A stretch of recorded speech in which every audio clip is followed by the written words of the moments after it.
Health plus programme 'ਚ ਤੁਹਾਡਾ ਸਭ ਦਾ ਸਵਾਗਤ ਹੈ। ਇਸ ਪ੍ਰੋਗਰਾਮ 'ਚ ਅੱਜ ਅਸੀਂ ਤੁਹਾਨੂੰ ਲੈ ਕੇ ਚੱਲ ਰਹੇ ਹਾਂ Khurana hospital and IVF centre Dabwali road Sirsa. ਇਹ ਹਸਪਤਾਲ ਬੇਔਲਾਦ ਜੋੜਿਆਂ ਲਈ ਇੱਕ ਵਰਦਾਨ ਹੈ। ਹਜ਼ਾਰਾਂ ਬੇਔਲਾਦ ਜੋੜੇ ਇੱਥੇ ਆ ਕੇ ਸੰਤਾਨ ਸੁਖ ਦੀ ਪ੍ਰਾਪਤੀ ਕਰ ਚੁੱਕੇ ਨੇ। ਇਸ ਹਸਪਤਾਲ ਦੇ ਵਿੱਚ ਪ੍ਰੀ ਮੈਚੁਰ ਬੱਚਿਆਂ ਦੇ ਲਈ ਖਾਸ ICU ਦਾ ਵੀ ਇੰਤਜ਼ਾਮ ਹੈ, ਜਿੱਥੇ ਪ੍ਰੀ ਮੈਚੁਰ ਬੱਚਿਆਂ ਦੀ ਪੂਰੀ ਸਾਂਭ ਸੰਭਾਲ ਕੀਤੀ ਜਾਂਦੀ ਹੈ। सारी टीम ने डॉक्टर आशीष खुराना नाल गलबात की। डॉक्टर JL खुराना जी का लगाया बूटा जो आशिया पेड़ का रूप धारण करके केवल सर से कोई नहीं बल्कि आसपास के इलाके को भी बहुत बड़ी सेवाएं दे रहा है। और complete child and mother care जो सेंटर है, ये क्या कहना चाहेंगे कि एक बार जब भी कंसीव कर जाता है कोई, जब मैरिज हो जाती है उसके बाद ही अगर इधर आ जाता है, उसके बाद कंसीव हो जाता है, तो उसके बाद पेट में बच्चा पलने तक और उसका बड़ा होने तक ये जो सेंटर है एक बहुत बड़ी सेवा निभा रहा है। क्या कहना चाहिए? जी बिल्कुल बिल्कुल।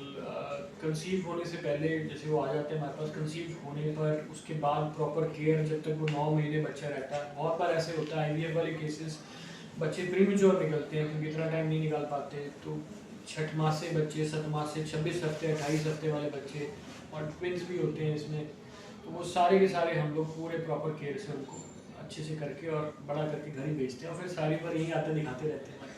मतलब ये समझे कि सोने पे सुहागे की बात है, क्योंकि जब बच्चा हो जाता है तो अगर नर्सरी साथ में मिलती है, क्योंकि डिलीवरी होगी और नर्सरी साथ में मिल गई, और डॉक्टर और मैडम जैसे आपकी वाइफ हैं वो एक गायनेकोलॉजिस्ट और IVF स्पेशलिस्ट है, जब ये दोनों चीजें मिल जाती हैं तो एक बड़ा मतलब जो है खुशी वाली बात, क्योंकि जब वो पहले अल्ट्रासाउंड करते हैं तो उनको तो पता चल जाता है कि प्रॉब्लम तो नहीं है। अगर प्रॉब्लम है तो आप नियोनेटल से, जैसे आपके पास नर्सरी है, तो आप पहले ही उन बच्चों को लेकर और उनको एक नई जिंदगी दे रहे हैं। जी बिल्कुल, प्रॉपर गाइडेंस में चलता है, हम साथ मिलकर चलते हैं। अगर कोई प्रॉब्लम आ रही होती है, जैसे अल्ट्रासाउंड वगैरह हुआ, उसमें कई बार कोई प्रॉब्लम्स आ जाती हैं, तो मैडम हम डिस्कस कर लेते हैं कि भाई इसको कितना टाइम हम लोग और प्रोलॉन्ग कर सकते हैं या और प्रोलॉन्ग नहीं कर सकते।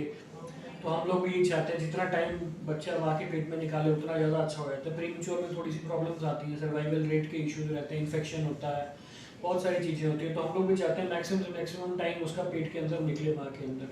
तो हम लोग को आपस में डिस्कस करते हैं आपस में, और फिर जितना ज़्यादा टाइम निकल सकता है उस हिसाब से हम लोग प्लान करके आते हैं। और डॉक्टर जो वर्ल्ड क्लास नर्सरी यहाँ पर स्थित है, क्योंकि पहले लोगों को बहुत दूर दूर जाना पड़ता था और उस समय तक जो टाइम फैक्टर है बहुत बड़ा फैक्टर होता था और उसमें कोई ना कोई प्रॉब्लम आनी शुरू हो जाती थी बच्चों को। लेकिन जैसे यहाँ पर बच्चा हुआ, कोई न्यूनेटल में कोई 7th मंथ 6th मंथ, क्योंकि उसके बाद में रिटार्ड्स होने की और कोई ना कोई प्रॉब्लम रहने की जो है आशंका रह जाती है। लेकिन जब न्यूनेटल नर्सरी भी है तो ज़्यादा से ज़्यादा बचाया जा सकता है, उसको कोशिश की जा सकती है कि जितना वो बचे। बाकी तो भगवान के हाथ में होता है, जो भगवान ने करना वही करना। जी बिल्कुल, पूरी हमारे पास जो NICU की ना पूरी सुविधा है हमारे पास हम लोगों ने 3 तरह की NICU है। एक जो बच्चे बाहर से आते हैं, ठीक है, जो ऑलरेडी किसी और के यहाँ ट्रीटमेंट ले रहे थे या फिर कहीं और से आ रहे हैं, जो हमें लगता है कि इन्फेक्टेड हो सकते हैं, उनके लिए हम लोगों ने NICU अलग रखा हुआ है। जो प्रीमेच्योर बच्चे आते हैं हम लोग उनके लिए अलग से रखा हुआ है, और जो नॉर्मल जैसे जॉन्डिस वगैरह के लिए आ रहे हैं या फिर मेच्योर बच्चे जिनको इन्फेक्शन से इतना डर नहीं है, हम उनके लिए अलग रखा हुआ है। तो हमारे पास सारी सुविधा है। जैसे ही बच्चा प्रीमेच्योर पैदा होता है तो अंदर ही हमारे पास एक्सरे मशीन से हम लोग एक्सरे करके अगर उसको सर्फेक्टेंट देना है तो वो सर्फेक्टेंट हम यही देते हैं। हमारे पास वेंटिलेटर्स हैं, CPAP मशीन्स हैं हमारे पास, और ABG की मशीन है। अंदर ही हम लोग सारा EBG वगैरह कर लेते हैं। अगर वेंटिलेटर पे लेना पड़ता है तो उसको बच्चे को हम लोग वेंटिलेटर्स पे भी लेते हैं। और आजकल जैसे अगर प्रीमेच्योर बच्चे होते हैं तो उसको ऑक्सीजन लगती है, तो आगे जाके उसके रेटिना या आँखों में जो प्रॉब्लम आती है, ठीक है, रेटिनोपैथी ऑफ प्रीमेच्योरिटी जो बोलते हैं, तो ROP स्क्रीनिंग भी हम लोग यहीं करते हैं, और हम लोग उनका ब्रेन लीजर भी जो है वो यहीं कराते हैं। और अब हम लोगों ने नया वो जो है लग रहा है हमारे यहाँ, जो ऑक्सीजन और एयर मिक्स करके देंगे ताकि उसके जो है ना कॉम्प्लिकेशंस और कम हो। तो ये सारी फैसिलिटीज़ हम लोग प्रीमेच्योर बच्चों को देख के और बाकी सब कुछ करके हुए हम लोग यहाँ सारा कुछ करते हैं। ऐसा एलर्जिक ब्रोंकाइटिस और ये जो एस्थमा हम लोग लेके चलते हैं, इसमें जो मोडालिटी ऑफ ट्रीटमेंट होता है ना, वो बेसिकली स्टीरॉयड होता है। तो अगर आप स्टीरॉयड खाओगे या इंजेक्शन से लोगे तो उसकी डोज बहुत ज़्यादा होती है, ठीक है ना। तो ये ड्रग डिलीवरी सिस्टम है एक तरह से। जैसे आपने कई बार जैसे आपने देखा होगा स्किन के लिए भी हल्का सा स्टीरॉयड उसमें होता है, तो वो लगाने से कोई खास साइड इफेक्ट्स नहीं होते। तो इनके ना जो भाप वाली मशीन हैं और जो ये पफ्स हैं, इनहेलर्स हैं, इनके ना जो डोज ऑफ स्टीरॉयड्स हैं वो बहुत कम है, ठीक है ना, बहुत कम है, और उनके साइड इफेक्ट्स ना के बराबर है। और बहुत सारे केसेस में अगर स्टीरॉइड्स नहीं भी देना है तो जैसे अगर आपने भाप की मशीन घर पे रखी हुई है तो उससे ले सकते हैं, नहीं तो छोटा सा पफ आता है उसको ले लिया, बहुत कन्वीनियंट रहता है, उनके कोई साइड इफेक्ट्स नहीं है। ये ड्रग डिलीवरी सिस्टम है, ये एडवांस चीज़ें हैं, ये बॉडी के लिए और उनके लिए बहुत अच्छा है। और दवाइयों से तो ये बहुत ज़्यादा सेफ है क्योंकि इनकी डोजेजेस बहुत कम रहती हैं। डॉक्टर साहब, मेनिंजाइटिस की बात हम करें तो बच्चों को पहले एपिडेमिक्स बहुत कम होता था, लेकिन आजकल थोड़ा सा ज़्यादा होने लग गया। क्या कहना चाहेंगे कि हम ये सोचें कि जो माओ का स्टाइल है, जो सीडेटिव जो नेचर है, आजकल आउटडोर एक्टिविटीज़ कम हुई हुई हैं, जंक फूड्स हैं, क्या ये भी रिस्पॉन्सिबल हो रहे हैं इन चीज़ों के? मेनिंजाइटिस में चलो इनका कोई खास वो रोल तो नहीं है, लेकिन बेसिकली क्या है, हेल्दी लाइफस्टाइल जरूरी होना चाहिए। और मेनिंजाइटिस में क्या इन्फेक्शंस है, जैसे ना ये 3 या 4 तरह का मेनिंजाइटिस, वायरल होता है, बैक्टीरियल होता है, ठीक है, ट्यूबरकुलर होता है, ठीक है ना। तो ये जो है ना मेनिंजाइटिस, अब क्या है ना, टीबी जो है ना मतलब इतनी ज़्यादा है हमारी कंट्री में और बिल्कुल अनडायग्नोज चलती रहती है, पड़ी रहती है, पता नहीं चलता, ठीक है ना। तो अगर टाइम से अगर हम लोग इन्फेक्शंस कंट्रोल कर लें, वैक्सीनेशंस लगवा लें, सबसे इंपॉर्टेंट होती है आजकल तो मेनिंजाइटिस की हर तरह की वैक्सीन लगती है, अगर वो लगवा लें तो इन चीज़ों में निजात पाया जा सकता है। क्योंकि इनके ना दोनों कॉम्प्लिकेशंस रेट बहुत ख़राब होते हैं। मेनिंजाइटिस जो है ना जल्दी पकड़ में आ जाए तो जल्दी ट्रीटमेंट मिल जाता है, लेकिन फिर कॉम्प्लिकेशन बहुत ज़्यादा ख़राब रहते हैं। इसके हाइड्रोकेफलस हो जाता है, सिर में पानी वगैरह भर जाता है, ठीक है ना, अदरक वगैरह रह जाता है, तो ये चीज़ें तो बच सकते हैं इन चीज़ों से। डॉक्टर साहब, अगर हम बात करें कोरोना के एपिडेमिक्स में, जब ये हॉस्पिटल फिर भी सेवाएं भी देता रहा, क्या कहना चाहेंगे कि आप तो पहले से ही इन चीज़ों के लिए अगर हम बात करें, अभी हम देख रहे हैं कूड़े वाला ही हम देख रहे हैं, तो वो चारे अलग अलग से आपका वेट कूड़ा अलग और ये चीज़ें और सफाई का आप लोग पूरा ध्यान रखते हैं, और उस सीजन में भी आपने सारे रूल्स को फॉलो करके यहाँ सेवाएं आपने दी और हॉस्पिटल को बंद नहीं होने दिया, क्योंकि छोटे छोटे बच्चे जब आते थे तो बहुत सारे हॉस्पिटल्स हैं जो वो क्लोज कर गए थे, लेकिन आपने फिर बच्चों के साथ जस्टिस किया और आपने अपनी मतलब जो जिंदगी को भी खतरे में डालना, क्योंकि थोड़ा सा डर तो लगेगा ना, तो फिर भी आपने ये हॉस्पिटल में सेवाएं अपनी दी। बिल्कुल, हम लोगों ने कभी हॉस्पिटल बंद नहीं किया, हमारे रूटीन ओपीडीज चल रहे थे। हाँ, घंटे हम लोगों ने कुछ कम कर दिए थे, जैसे शाम को हम लोगों ने ऑफ किया था, लेकिन दिन में तो हमने करता रहा। उसके साथ हम लोगों ने ऑनलाइन जो है अपनी सेवाएं वो पूरी देते रहे हैं। ऑनलाइन भी हम लोगों ने कंसल्टेशन दी और फ्री दी है, किसी से कोई चार्ज भी नहीं किया हम लोगों ने ऑनलाइन कंसल्टेशन का, उससे भी हमने पूरा वो किया है। कुछ टाइम के लिए वैक्सीनेशन हम लोगों ने बंद कर दी थी, क्योंकि हम भी चाह रहे थे कि एक बार थोड़ा सा कंट्रोल में आ जाए फिर ही बच्चों को वैक्सीनेशन शुरू करें। और पीछे तो हम लोगों ने होम वैक्सीनेशन का भी हम लोगों ने इनको ऑप्शन दिया कि अगर आप चाहें तो हमारे यहाँ से जाके उनको वैक्सीनेशन कर सकते हैं, तो उसमें भी हम लोगों ने किया। और क्योंकि कोविड एक ऐसी चीज़ थी जो हम लोगों के लिए भी नई थी, डर था, तो शुरू में बड़ी अप्रीहेंशंस थी, लेकिन जैसे जैसे पता चलता रहा इसके बारे में ना, तो हम लोगों ने भी उस हिसाब से अच्छा ट्रीटमेंट और वो सारा कुछ किया। हाँ, कोविड हॉस्पिटल तो हमारे हॉस्पिटल में नहीं था, लेकिन फिर भी हम लोगों ने ना स्क्रीनिंग अगर प्रॉपर जैसे गवर्नमेंट हॉस्पिटल के साथ मिलके और पेशेंट्स को रेफर करके, अगर नहीं है उनको कोविड वगैरह, तो हम लोगों ने सारा ट्रीटमेंट किया है। लोगों ने कभी भी अपनी जो है ना सेवाएं बंद नहीं करी।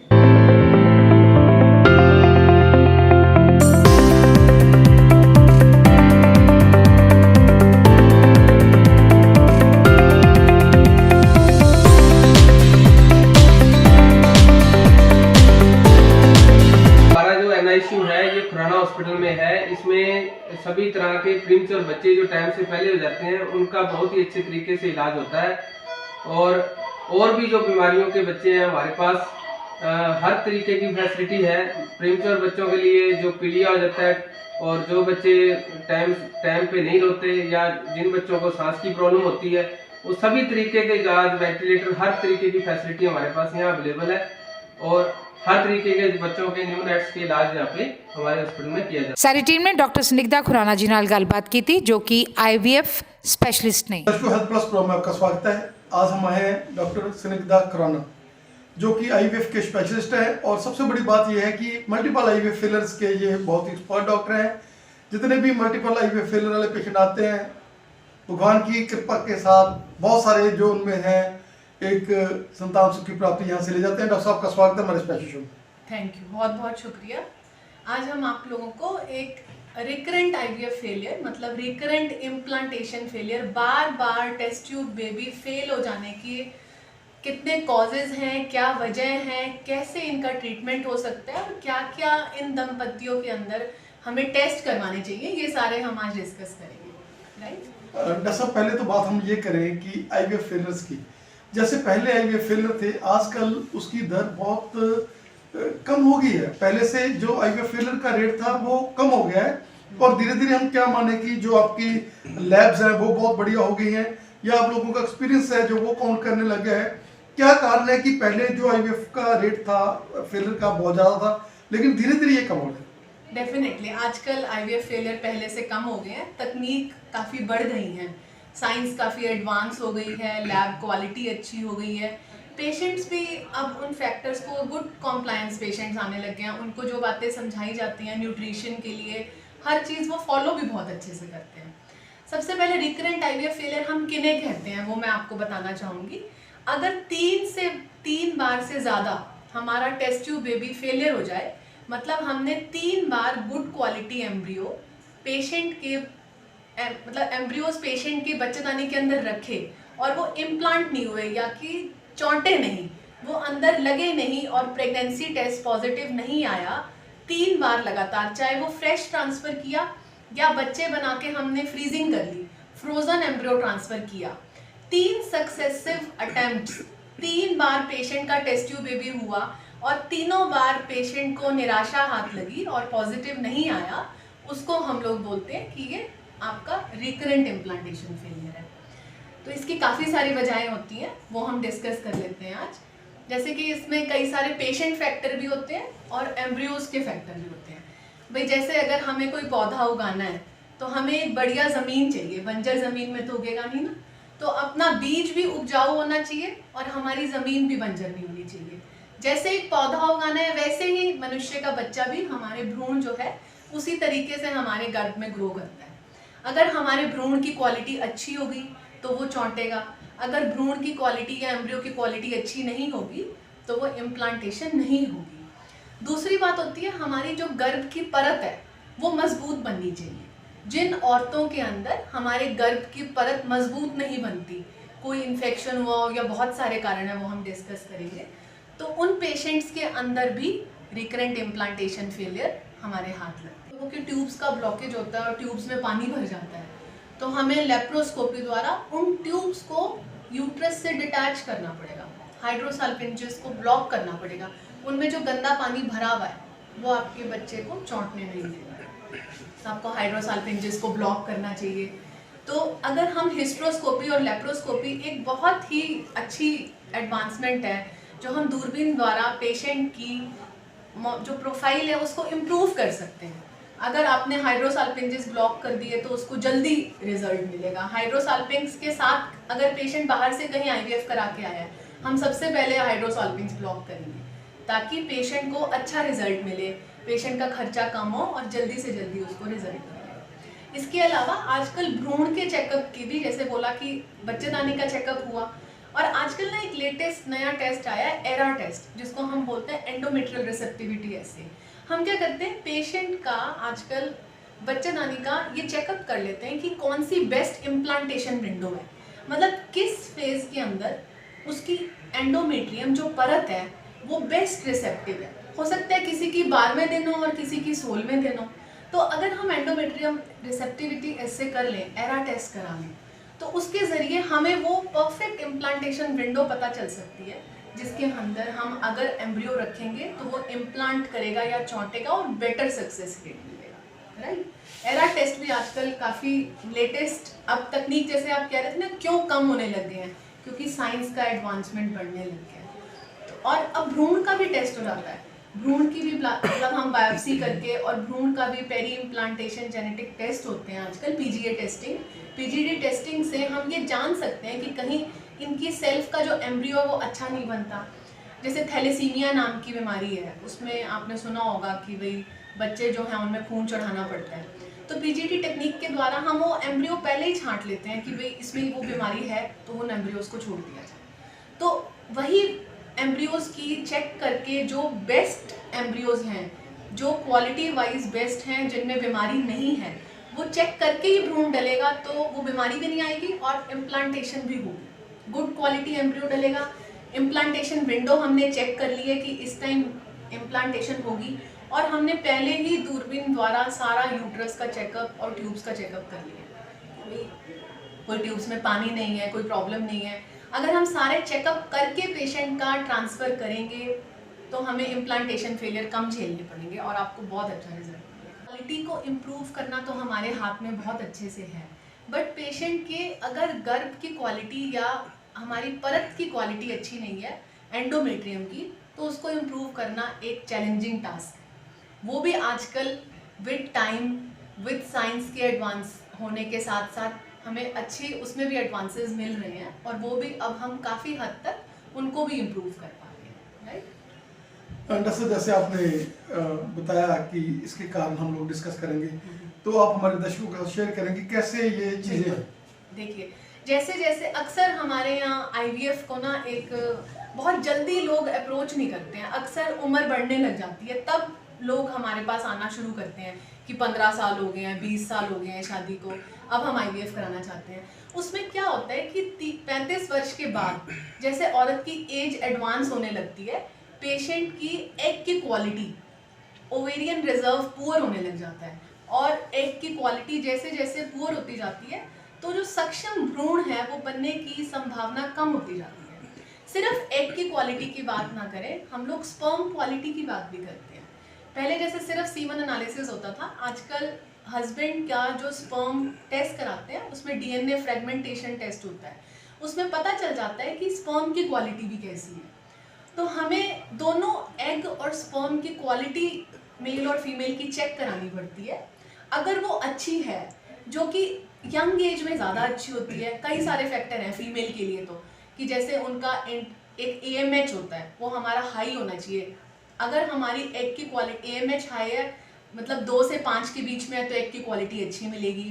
पेशेंट के एग बनने की क्षमता, इंट्रल फॉलिकल काउंट हम चेक करते हैं अल्ट्रासाउंड के द्वारा, वो अच्छा होना चाहिए।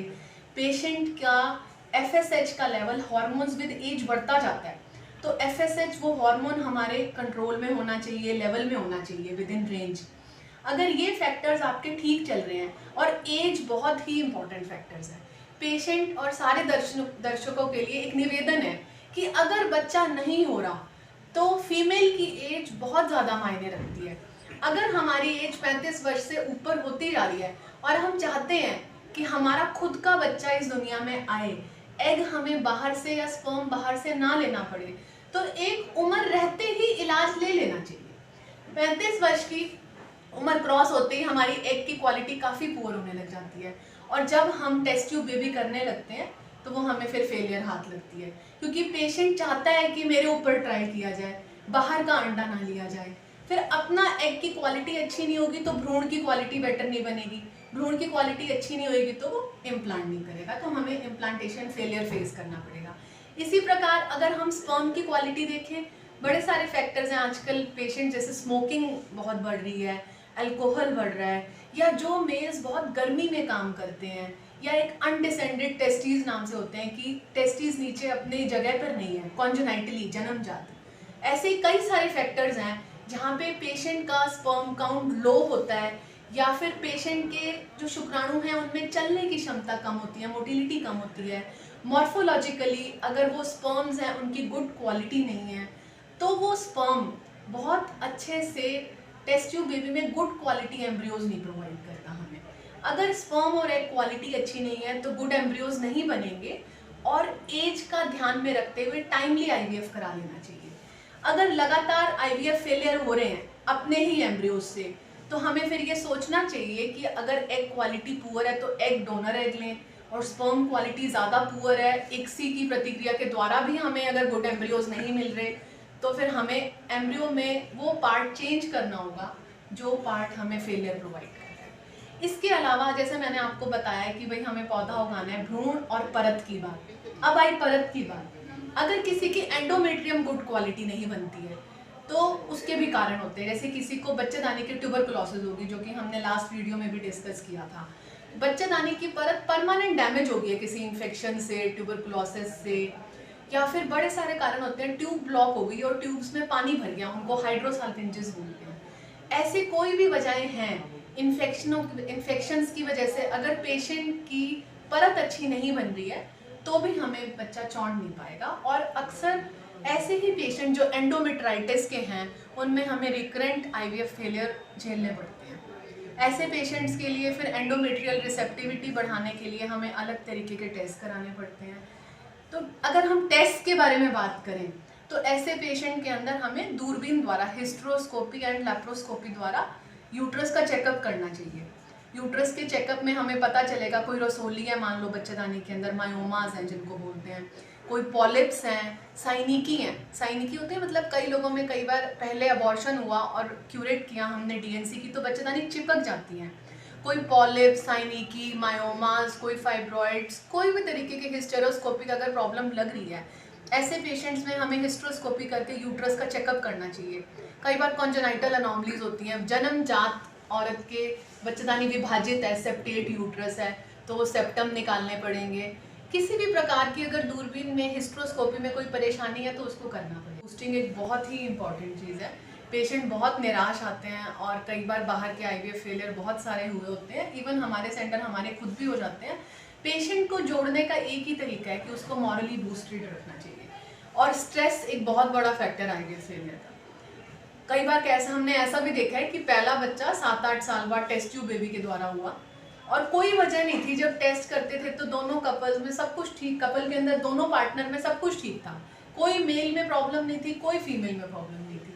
थोड़ा बहुत पीसीओडी आया, थोड़ा बहुत ट्रीटमेंट किया, बट नेचुरल मॉनिटरिंग से या फिर आईयूआई के द्वारा सीमन इंजेक्शन से उनकी प्रेगनेंसी नहीं हो रही थी। 8-8, 10-10 साल हो गए हैं और हम लोगों ने टेस्ट ट्यूब बेबी की और पहले ही बार हो गया। और टेस्ट ट्यूब बेबी के बाद उसकी डिलीवरी हो गई और वो अच्छे से खुश होके गए। अगली बार मैंने उसको कोई, हमने अब हुआ ही 7-8 साल बाद था तो कोई कॉन्ट्रासेप्टिव एडवाइस दे के नहीं भेजा और पेशेंट 8-9 महीने के अंदर दोबारा नेचुरली प्रेग्नेंट होके आ गई।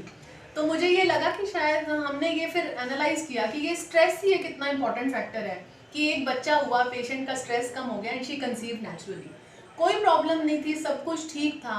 तो स्ट्रेस बहुत इंपॉर्टेंट फैक्टर है और जैसे जैसे आजकल का लाइफस्टाइल बढ़ रहा है, यंगस्टर्स में स्ट्रेस बहुत बढ़ गया। तो स्ट्रेस, अब टेक होम मैसेज यही है कि हमें स्ट्रेस कम रखना चाहिए, टाइमली मैरिजेस करनी चाहिए, पढ़ाई के साथ मैरिज भी टाइमली होना बहुत ज़रूरी है और मैरिज के बाद टाइमली फैमिली प्लान करना, बेबी प्लानिंग करना बहुत ज़रूरी है। हम अननेसेसरी अपना फैमिली प्लानिंग, अपना बच्चा चाइल्ड बियरिंग एज ग्रुप को वेस्ट नहीं करना चाहिए। मतलब जब नहीं हो रहे होते बच्चे तो उनसे पूछें कि टेस्ट ट्यूब बेबी से कैसे कैसे एक बच्चा मुश्किल से होता है। डॉक्टर साहब, आज आपने एक ऐसा टॉपिक रिकरेंट आईवीएफ फेलियर जो कि आज एक बहुत बड़ी समस्या बन चुका है और लोग इससे निराश होकर और उनको लगने लग जाता है कि नहीं अब हम निराश हो गए। आपने उन लोगों की आंखों में थोड़ी सी एनर्जी डालने की कोशिश की है, आपका हमें समय देने के लिए, और इतना समय आपका, क्योंकि ओपीडी बहुत फुल थी, उसके बीच में हमने आपको लिया और सरसा में आपने हमें ये सेवाएं दी। पंजाब प्लस चैनल को आपका बहुत बहुत धन्यवाद। Thank you.